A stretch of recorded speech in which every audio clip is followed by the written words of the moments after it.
ដោយស្បិតអីម្ចាស់ការខាងប្រុសអនាមនាមលោកអួងសវណ្ណនិងលោកស្រីញឹមវណ្ណាបច្ចុប្បន្នកាល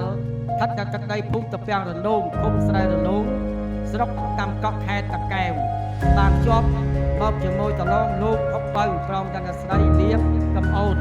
មានកូនប្រុសនាមថាអួងពេជ្រមានសំណាងមានខុសវាសនាបានមកជាមួយគូព្រេងកញ្ញាកលនតិតានឡងស៊ីវហុង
មុននឹងកិច្ចប្រារព្ធបទនមស្ការភាវនាយយៈ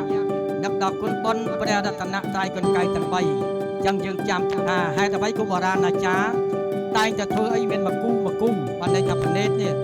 ជាចក្ខុប្រែថាភ្នែករបស់មេត្តាបិតាយើងមកភ្លឺយើងឲ្យបានសុខមកភ្លឺយើងឲ្យបានចម្រើនចឹងមុននឹងប្រជេះទានសូមប្រកាសទេវតា